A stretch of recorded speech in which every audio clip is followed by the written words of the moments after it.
কেউ নির্যাতন। আমরা আমরা তাই আমরা রাজপথে নামছি আমাদের জাতীয়করণ এক দাবি জাতীয়করণ আদায়ের জন্য। আমরা শান্তিপূর্ণভাবে আমাদের দাবি আদায় আগ পর্যন্ত আমরা রাজপথে থাকবো। আমি আরেকটা বিষয় জানাতে চাই আমরা জানি সারা বাংলাদেশ বন্যায় কবলিত, অনেকের প্রাণ যাচ্ছে, অনেকের ঘরবাড়ি ধ্বংস হচ্ছে। আমরা ওই ব্যথায় কবলিত। আমরা সারা বাংলাদেশে মিলে একটা সিদ্ধান্ত নিয়েছি আমাদের একদিনের মজুরি বেতন বাবদ আমরা সমস্ত সারা বাংলাদেশ থেকে প্রায় 4 কোটি টাকা বন্যা কবলিত অঞ্চলে আমরা বিভিন্ন প্রকার নিত্য প্রয়োজনীয় জিনিস এবং জরুরি যে জিনিসপত্র আছে আমরা 4 কোটি টাকা আমাদের একদিনের মজুরি বন্যা মধ্যে বিতরণ করবে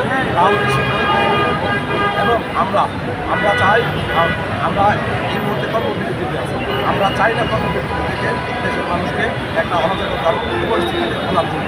আমরা চাই কর্মবিরতিতে আসছি, আমরা চাই কর্মবিরতি, আমরা চাই মানুষের প্রধান উপদেষ্টা আমাদের সুন্দর একটা সমাধান দেয়, আমাদের যৌক্তিক দাবি আমাদের ন্যায্য অধিকার আমাদের ফিরে দেয়। আমরা কর্মবিরতিতে যাই এবং কর্মবিরতি চাই। আমাদের আগামী কর্মসূচি রোজ রবিবার 25 তারিখ সাথে শান্তিপূর্ণ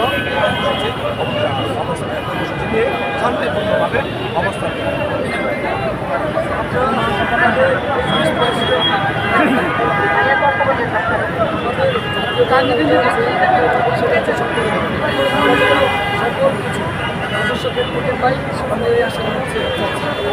আমাদের স্পষ্টভাবে বলতে চাই আমাদের কোনো ধরনের জড়িত নয় এবং জড়িত হওয়ার কোনো সুযোগ নেই। কারণ আমাদের এই একদম ন্যায্য দাবি শুধুমাত্র আমাদের আচ্ছা আমি চাই আমাদের যে বৈষম্য জায়গা আমাদের জায়গাটা হচ্ছে আমাদের যে জায়গা আমাদের কষ্ট আমরা 34 মাসের জন্য অবাক পাই 3 বছর এবং 3 বছর পর বাধ্যতামূলক